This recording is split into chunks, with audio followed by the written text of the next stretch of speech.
الآخر فليقل خيرا أو ليصمت أو كما قال النبي صلى الله عليه وسلم সকলে মন খুলে প্রাণ খুলে রাসূলের উপর দরুদ শরীফ পড়ি আল্লাহুম্মা সাল্লি আলা মুহাম্মাদিন ওয়া আলা আলি মুহাম্মাদিন কামা সাল্লাইতা আলা ইব্রাহিম ওয়া আলা আলি ইব্রাহিম ইন্নাকা হামিদুম মাজিদ আল্লাহুম্মা বারিক আলা মুহাম্মাদিন ওয়া আলা আলি মুহাম্মাদিন كما باركت على إبراهيم وعلى آل إبراهيم إنك حميد مجيد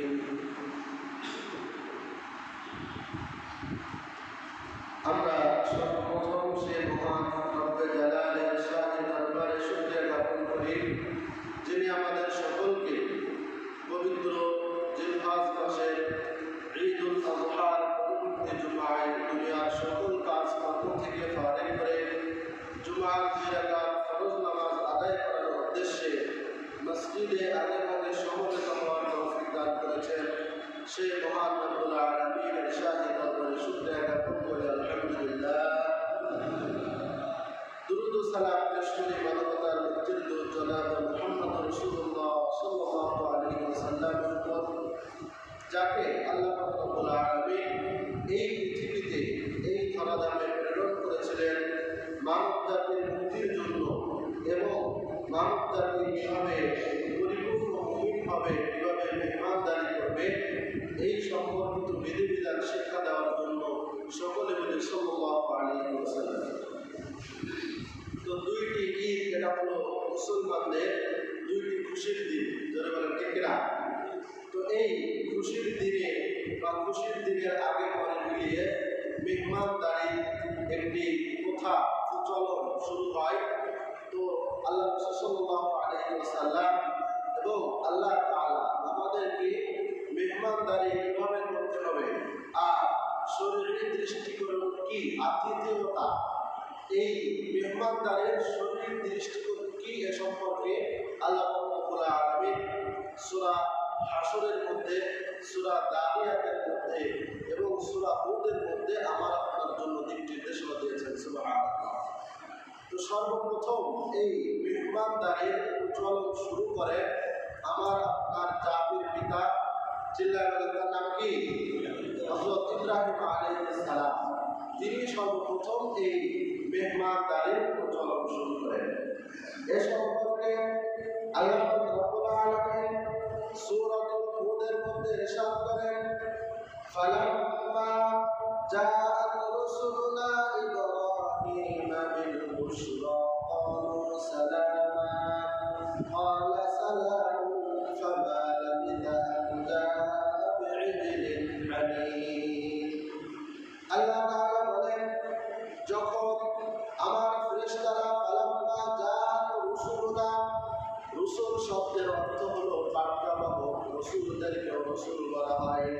অনুরূপভাবে কোরআনে কারীমের বিভিন্ন জায়গায় ফেরেশতাদেরকেও রসুল বলে সম্বোধন করা হয়েছে, কারণ আল্লাহ তাআলার পক্ষ থেকে নবীদের কাছে বার্তা প্রেরণ করেন কারা? ফেরেশতারা। এজন্য আল্লাহ তাআলা বলেছেন, ফালাম্মা জাআত রুসুলুনা ইব্রাহিমা বিল বুশরা ক্বালু সালামা, যখন আমার পক্ষ থেকে রাসূলরা ফেরেশতারা যখন হযরত ইব্রাহিমের কাছে গমন করল, ক্বালু সালামা, তখন তারা গিয়ে সর্বপ্রথম তাকে সালাম দিয়েছিল। কি সালাম দিয়েছিল? আমরা সালাম করতে চাই না। এই সালাম, এটা হলো মুসলমান একজন আরেকজনের সঙ্গে যখন দেখা হয় পরস্পরের একটি সম্ভাষণ, সম্বোধন, এটা নির্ধারণ করে দিয়েছেন কে? আল্লাহ। আল্লাহ রাসূল সাল্লাল্লাহু আলাইহি ওয়াসাল্লাম মুসলিম শরীফের এক হাদিসের মধ্যে বলেন, আফশুস সালাম ওয়া তু'ইমুত তাআম সাল্লু বিল-লাইলি ওয়ান-নাসু নিয়াম উদখুলুল জান্নাতা বিসালাম। আল্লাহ রাসূল বলেন, যদি তোমরা তিনটা কাজ করো তাহলে তোমাদেরকে নিরাপদে জান্নাতে যাওয়ার গ্যারান্টি আমি রাসূল দিচ্ছি। এক নাম্বার হলো আফশুস সালাম, তোমরা সালামের প্রচলন বেশি বেশি করো। সুবহানাল্লাহ। কিসের প্রচলন? সালাম। সালামের বিভিন্ন ভেরিয়েন্ট আমাদের সমাজে দেখা যায়। সালাম আলাইকুম আছে না? কি সালাম আলাইকুম? সালাম আলাইকুম হবে নাকি আসসালামু আলাইকুম? কি হবে? আসসালামু আলাইকুম। আল্লাহ তাআলা কোরআনে কারীমে আমরা কিভাবে সালাম দেব, কিভাবে সালামের জবাব দেব এ সম্পর্কে আল্লাহ তাআলা আপনার জন্য শিক্ষা দিয়েছেন কোরআনে। আল্লাহ তাআলা বলেন, ওয়া ইযা হুয়িতুম বিতাহিয়াতিন ফাহাইয়ু বিআহসানা মিনহা আও রুদ্দুহা। ওয়া ইযা হুয়িতুম, যখন তোমাদেরকে সম্বোধন করা হবে, সম্ভাষণ করা হবে, আসসালামু আলাইকুম বলা হবে, ফাহাইয়ু বিআহসানা মিনহা, তখন তোমরা ওই সালামের থেকে উত্তম রূপে তোমরা ওই ব্যক্তির জবাব দিবে। কিভাবে দিতে হবে? উত্তম রূপে। আও রুদ্দুহা, অথবা তোমরা সালাম যে পরিমাণ দিয়েছে এই পরিমাণ উত্তর দিবে, ওর থেকে কি কম করবে না।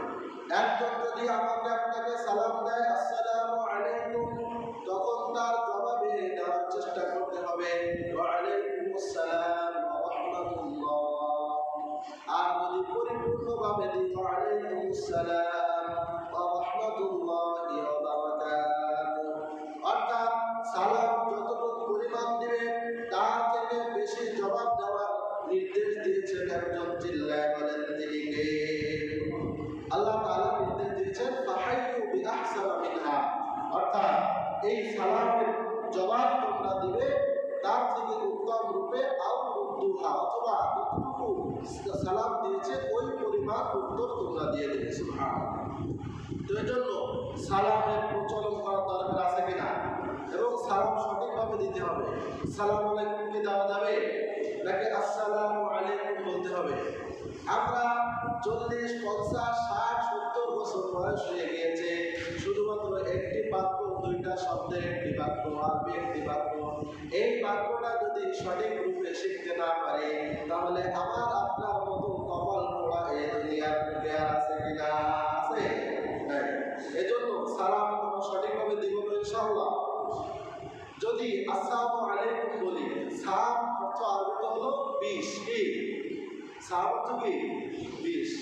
আরবি ভাষা এমন একটি ব্যাপক ভাষা যেখানে একটি অক্ষরের জায়গায়, একটি হরফের জায়গায় অন্য হরফ যদি আমি আপনি বলি অর্থ চেঞ্জ হয়ে যাবে।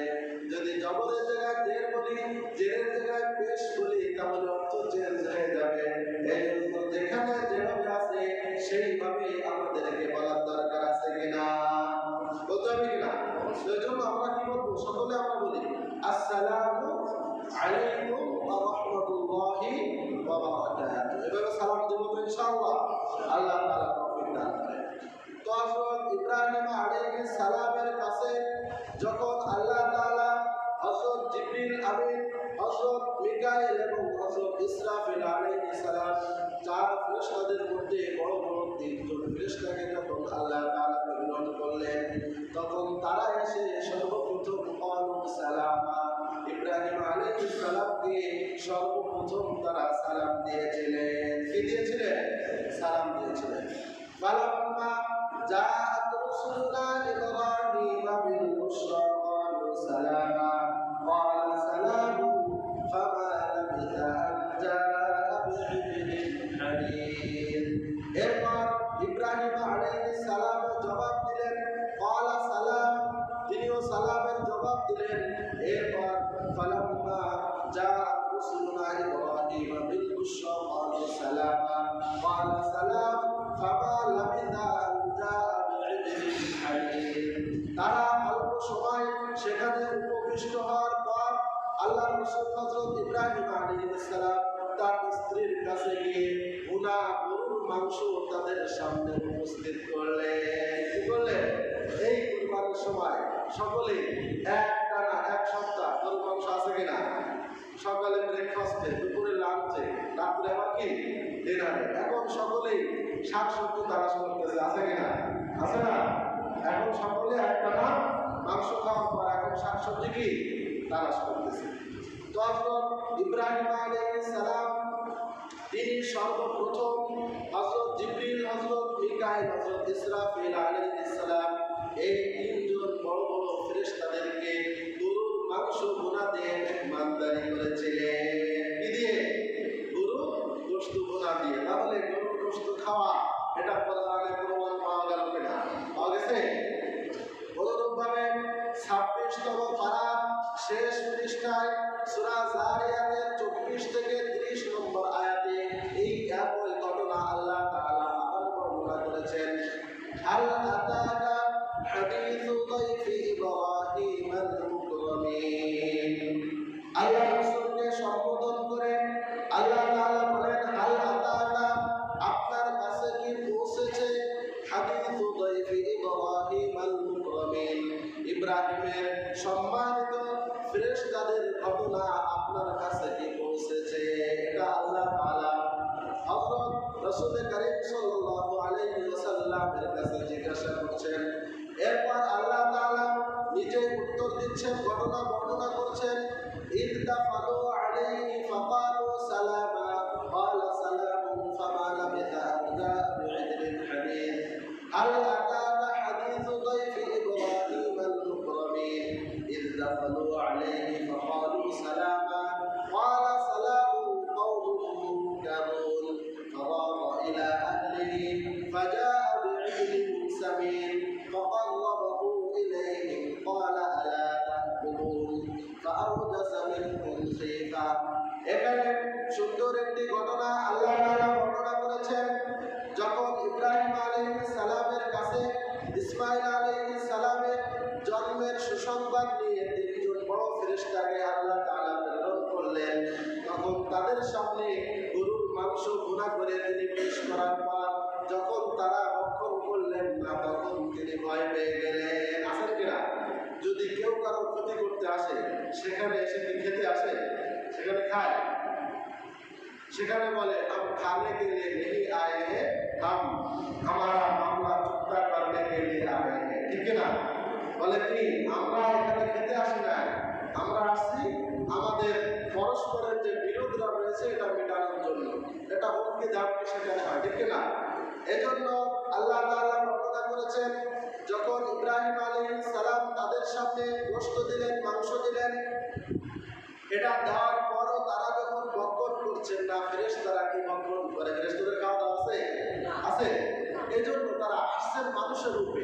প্রাথমিকভাবে হযরত ইব্রাহিম আলাইহিস সালামকেও জানানো হয় না, এজন্য তিনি বুঝতে পারতেছিলেন না যে এই মানুষরূপী লোক আসছে, মানুষ আসছে, আমি তাদেরকে মেহমানদারি করতেছি, কিন্তু তারা খায় না কেন? তিনি একটু কি পেয়ে গেলেন? ভয় পেয়ে গেলেন যে আমার কোনো কি মারতে আসছে কিনা, আমার কোনো ক্ষতি করতে আসছে কিনা, এই ভয় পেয়ে গেলেন। এরপর ফেরেশতারা তাকে বললেন, লা তাখাফ, আপনি ভয় পাওয়ার কোনো দরকার নেই, কারণ আমরা আসছি আল্লাহ তাআলার পক্ষ থেকে আপনার জন্য বিগুলামিন আলিম, একটি জ্ঞানী এবং প্রজ্ঞাময় একজন সন্তানের সুসংবাদ দেওয়ার জন্য আল্লাহ তাআলা আমাকে আপনাকে এই ফেরেশতা হযরত জিবরিল, হযরত মিকাইল, হযরত ইসরাফিল এই তিনজনকে ইব্রাহিম আলাইহিস সালামের কাছে প্রেরণ করেছিলেন।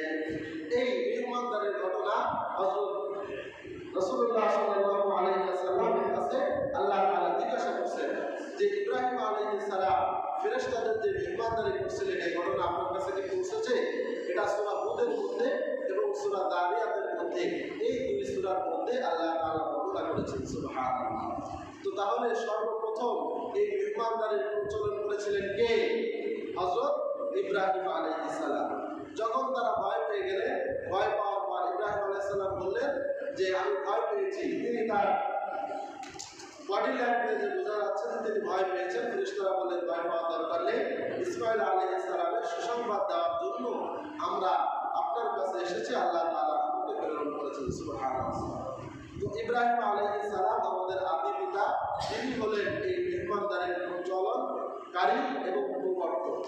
এরপর থেকে নিয়ে রাসূল করিম সাল্লাল্লাহু আলাইহি ওয়াসাল্লাম থেকে সাহাবায়ে কেরাম থেকে নিয়ে আজ পর্যন্ত এই মেহমানদারির সুন্দর একটি ব্যবস্থা ইসলাম শরীয়তের মধ্যে দেওয়া হয়েছে। সুবহানাল্লাহ।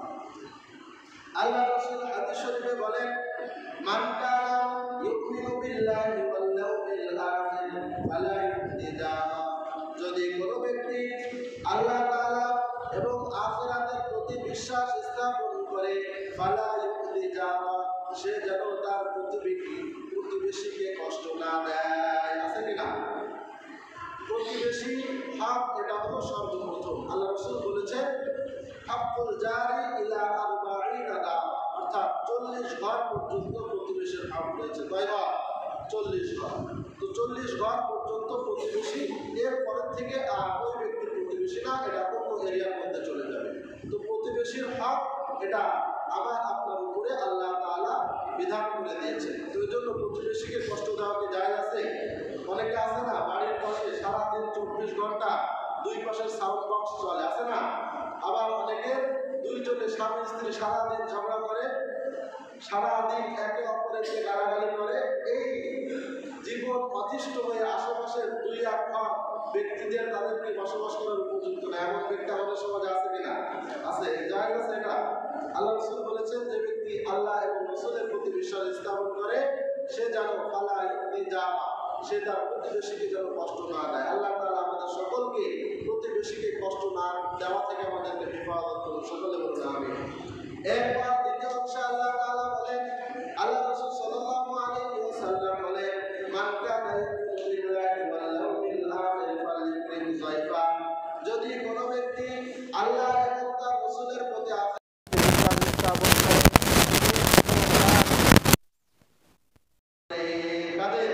মেহমানের একরাম করতে হবে, মেহমানদারি করতে হবে। যদি আমি আপনি মেহমানদারি করি, তাহলে আমার আপনার মধ্যে ঈমান আছে, এটা বোঝা যাবে। এটা ঈমানের একটা আলামত। অনেকে আছে না, বাসায় মেহমান আসলে তার মুখের দিকে তাকানো যায় না, আছে কিনা? আমাদের সমাজে কি আছে যে মেহমান কখন যাবে এই চিন্তায় সবসময় মগ্ন থাকে। আর এমনভাবে অনেক সময় বলে যে আপনি কি খেয়ে এসেছেন নাকি গিয়ে খাবেন, আছে কিনা? যে বাড়ি থেকে কি খেয়ে এসেছেন নাকি বাড়িতে গিয়ে খাবেন? আমার এখানে কি খাওয়ার কোনো কি নাই?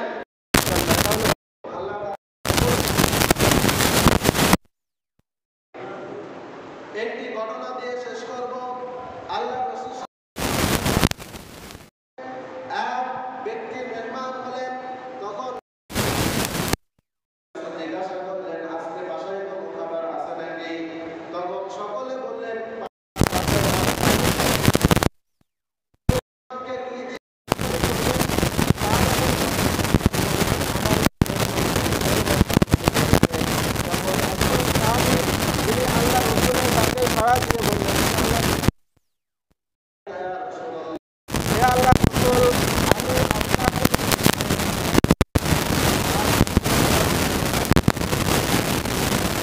করলেন বাসায় কোনো খাবার আছে কিনা? তখন তার সহধর্মিনী বললেন বাচ্চাদের জন্য খাবার আছে, আমার আপনার জন্য কোনো খাবার নাই।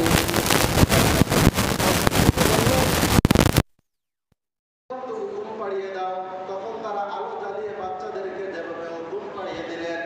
এরপর বাতি ঠিক করার নাম করে বাতি নিভিয়ে আর ওই মেহমানের সামনে তাদের ঘরে যতটুকু খাবার ছিল সেই পূর্ণ খাবার তার সামনে পেশ করলেন। এরপর তারাও সমানে ওই অন্ধকারের মধ্যে একবার হাত নিচে দেন, একবার উপরে দেন, অর্থাৎ মুখে দেন। এ দ্বারা তিনি বোঝাতে যাচ্ছেন যে আমরাও খাবার খাচ্ছি। এটা ছিল মিথ্যা একটি ছলনা। এই ছলনাটা আল্লাহ তাআলার কাছে এত পছন্দনীয় হলো, সূরাতুল হাশরের 9 নম্বর আয়াতে আল্লাহ তাআলা আয়াত নাযিল করলেন, ওয়ায়ুথিরুনা আলা আনফুসিহিম ওয়ালাউ কানা বিহিম খাসাসা। যদিও তারা অভুক্ত থাকে, তারা ক্ষুধার্ত থাকে, এ সত্ত্বেও তারা অন্য একজন ভাইকে প্রাধান্য দেয়। রাত্রি শেষে সকালে যখন আল্লাহ রসুলের কাছে আসলেন, আল্লাহ রসুল তাদেরকে জিজ্ঞাসা করলেন, তোমরা কি এমন কাজ করেছো আমার মেহমানের সঙ্গে যে আল্লাহ তাআলা সূরাতুল হাশরের মধ্যে তোমাদের দুইজনের জন্য, স্বামী স্ত্রীর জন্য একটি আয়াত আল্লাহ তাআলা নাজিল করে দিয়েছেন। সুবহানাল্লাহ। তো মেহমানদারি করার কারণে কোরআনে স্থান দিয়েছেন কে? কিয়ামত পর্যন্ত এই আয়াতটা আমি আপনি পড়ব, আর ওই দুইজন সাহাবী আনসারী সাহাবীর কথা আমার আপনার স্মরণ আসবে কিনা? তাফসীরের কিতাবে তাদের নাম উল্লেখ থাকবে কিনা? আল্লাহ তাআলা এই করার কারণে তারা অভুক্ত ছিলেন, ক্ষুধার্ত ছিলেন, কিন্তু ওই মেহমানের সঙ্গেই প্লেটে একবার হাত দেন, একবার মুখে দেন, হাত কিন্তু খালি, হাত কি খালি। এইভাবে মেহমানকে, আল্লাহ রসুলের মেহমানকে মেহমানদারি করেছেন, আল্লাহ তাদের ইলমের মধ্যে দিয়ে দিয়েছেন। সুবহানাল্লাহ। তো এই জন্য মেহমানদারি করা, মেহমানদারি একদিন করা হলো একদিন, আর দ্বিতীয় দিন তৃতীয় দিন করা হলো মুস্তাহাব, আর এরপর থেকে হলো সাদাকা। এজন্য মেহমানেরও খেয়াল রাখতে হবে যে আমি একবারই আসছি তো আসছি, আর যাওয়ার নাম নাই। অনেক মেহমান এমন আছে কিনা যে আসছে তো আসছে, একেবারে বাড়ির থেকে গাড়ি বস্তা সব কি নিয়ে আসছে, আর কি যাওয়ার কোনো নাম নাই। মেহমানের মেজবানের অবস্থা কি হচ্ছে তার কোনো কি নাই, খবর নাই। খাচ্ছে তো খাচ্ছে, আছে তো কি আছে, এমন কি করা যাবে? সর্বোচ্চ একদিন কি 3 দিন পর্যন্ত থাকা যাবে। এরপর আল্লাহ রসুল বলেছেন কোনো কাজ না থাকলে কি চলে যাও, বাসায় চলে যাও। তো এই জন্য মেহমানেরও খেয়াল রাখতে হবে মেজবানের প্রতি, মেজবানেরও খেয়াল রাখতে হবে কার প্রতি, মেহমানের প্রতি। আল্লাহ তাআলা আমাদের সকলকে রাসূলের পদাঙ্ক অনুসরণ করার এবং তার দেখানো পথে মেহমানদারি করার তৌফিক দান করুন। সকলে বলুন আমিন। ওয়া আখিরু দাওয়ানা আলহামদুলিল্লাহ।